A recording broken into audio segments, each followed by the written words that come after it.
Rearing pond. Rearing pond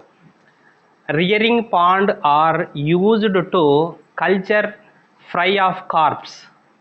Rearing ponds are used to culture of carps. Sorry, culture fry of carps.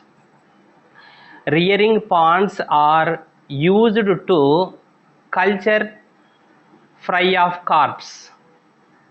The fry are transferred from nursery ponds to rearing ponds after 2 months. Rearing ponds are used to culture fry of carps. The fry are transferred from nursery ponds to rearing ponds after 2 months. The fry are reared in the rearing ponds from the second month to the fourth month, when the fry will reach 10 to 15 centimeters in length.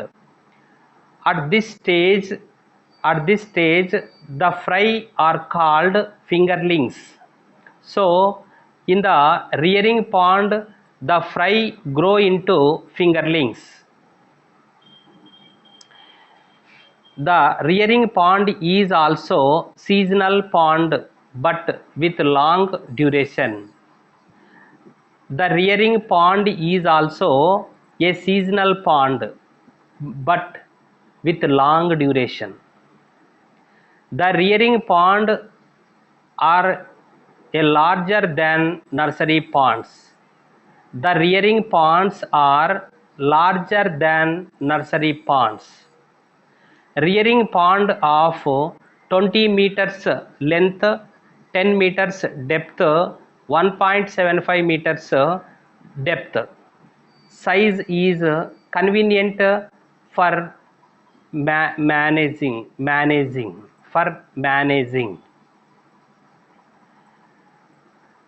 Rearing ponds are used to culture fry carps. The fry are transferred from nursery ponds to rearing ponds after 2 months.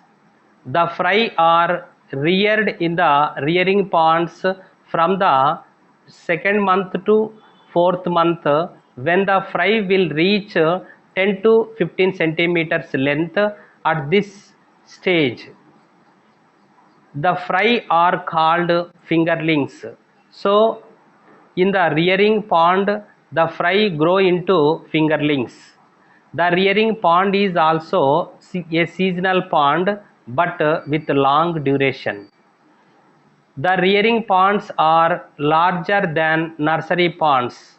Rearing pond of 20 meters length and 10 meters width and 1.75 meters depth. Size is convenient for managing. Rearing pond, the depth should not exceed 1.75 meters. Rearing pond, the depth should not exceed 1.75 meters. The nursery pond should be near the breeding place, so that long transport of hatchlings can be avoided.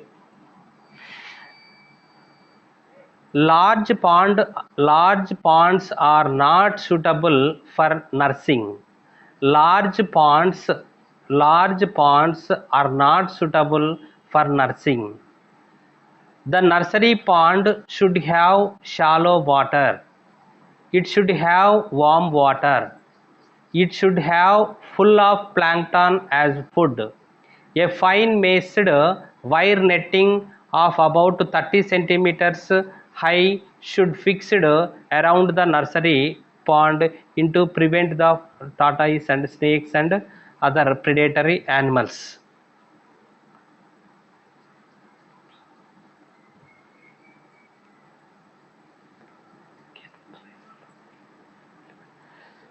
Next, culture ponds. Example, stocking ponds. Culture ponds. Example, stocking ponds. Culture ponds are used to rear fingerling up to the marketable size. Here the fingerlings are reared for 1 year until they attain the size of about 1 kg. Culture ponds are used to rearing fingerlings up to the marketable size. Culture ponds are used to rearing fingerlings up to the marketable size. Here the fingerlings are reared for 1 year until they attain the size of about 1 kg. The culture pond is also called stocking pond or production pond. The culture pond is also called a stocking pond or ORR, production pond or stocking pond. So both culture ponds. The culture pond is also called a stocking pond or production pond. The culture pond is a perennial pond. The culture pond is a perennial pond. It can be of any size. It can be of any size, shape and depth. The village pond, irrigational ponds and temple ponds can be used as culture ponds. The village ponds, irrigational ponds and temple ponds can be used as culture ponds. The village ponds, irrigational ponds and temple ponds can be used as culture ponds. Those ponds are actionized by the panchayats to fish farmers. Those ponds are a actioned by the panchayatis. Those ponds are actionized by the panchayatis to fish farmers, the fish farmers. The fish farmers stock the ponds with fingerlings.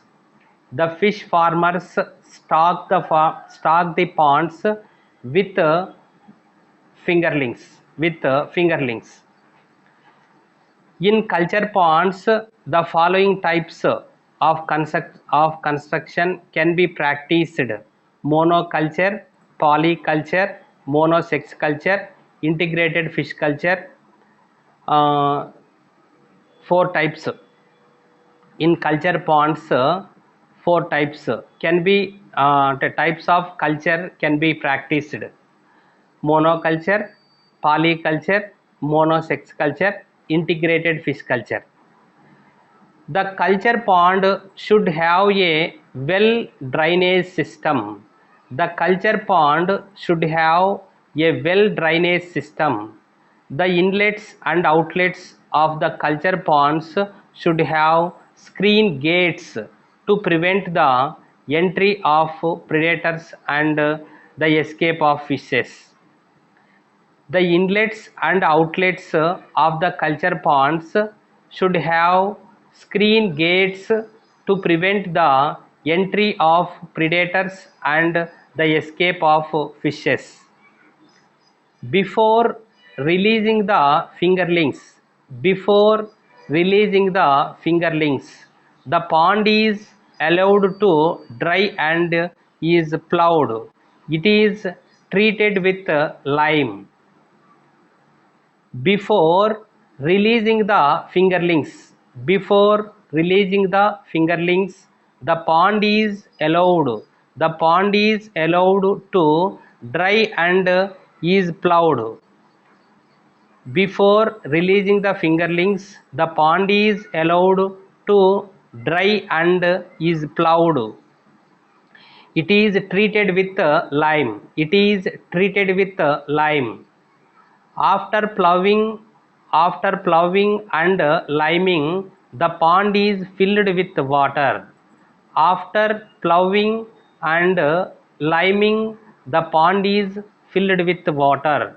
After ploughing and liming, after ploughing and liming, after ploughing and liming, the pond is filled with water. Optimal temperature, optimum temperature for carp culture is 20 centigrade to 25 centigrade. Optimal temperature for carp culture is 20 centigrade to 25 centigrade. Optimum temperature for carp culture is 20 centigrade to 25 centigrade. The optimal oxygen content is 5 mg per liter. The optimal లేదా optimum, the optimal oxygen content is 5 mg per liter. 5 mg per liter. 1 liter dissolved 5 mg milligrams oxygen. 5 milligrams, 1 liter dissolved, 1 liter dissolved in 5 mg oxygen. So optimal temperature for carp culture is 20 to 25 centigrade. The optimal oxygen content is 5 mg per liter. The optimal pH is around 7. The optimal pH is around 7 pH. 7 pH means neutralized pH. The optimal pH is around 7. The pH can be corrected by adding lime or alum to increase pH. Lime is added to decrease pH. Alum is added. The optimal pH is around 7.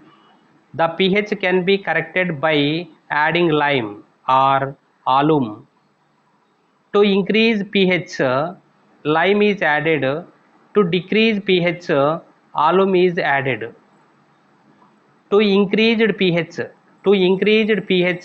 lime is added. To decreased pH, alum is added. To decreased pH, alum is added. Increased pH, lime is added. After 15 days of ploughing and liming, the pond is fertilized by organic manure. Cow dung is the suitable organic manure. It is applied at the rate of 20 to 30 tons per hectare.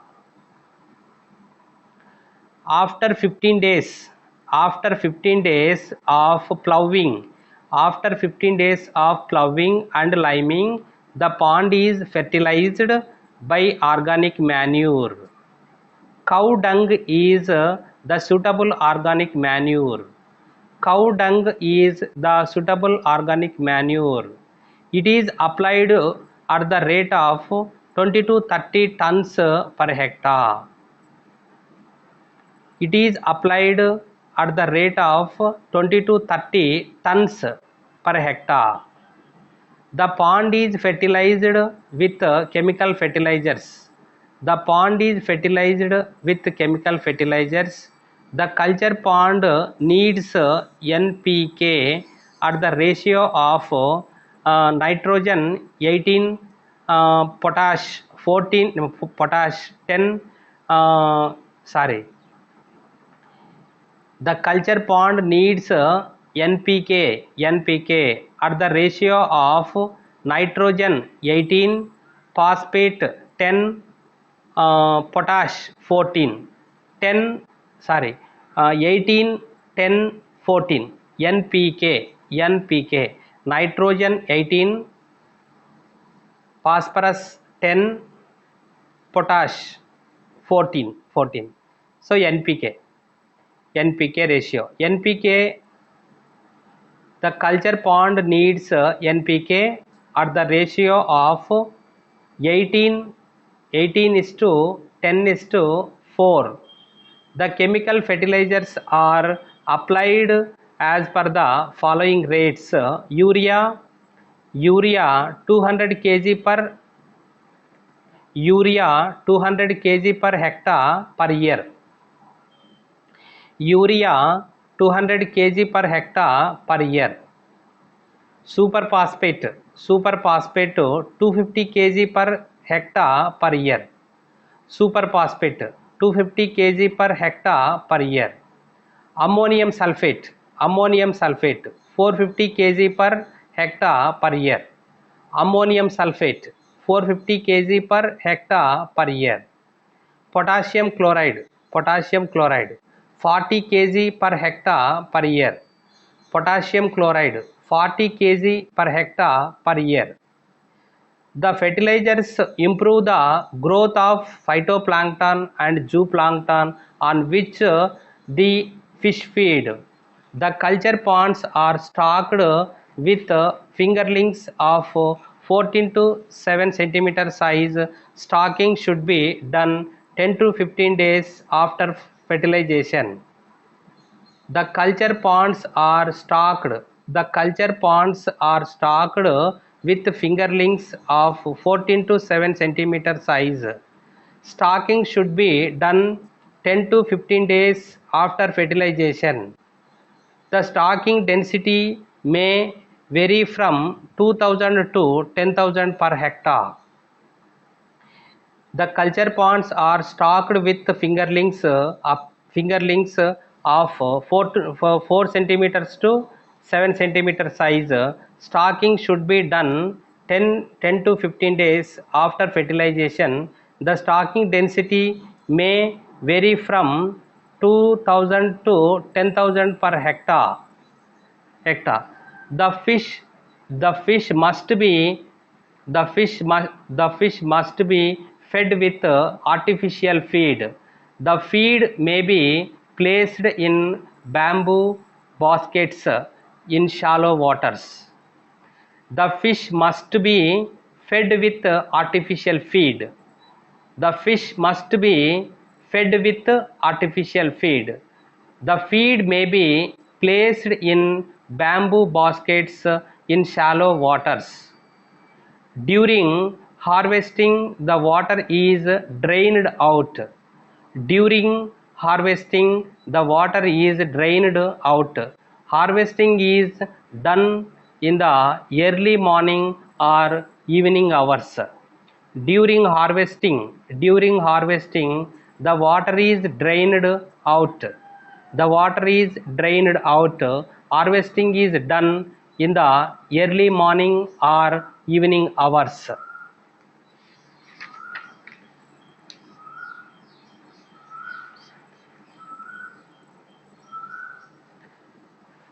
Okay, ma. Thank you.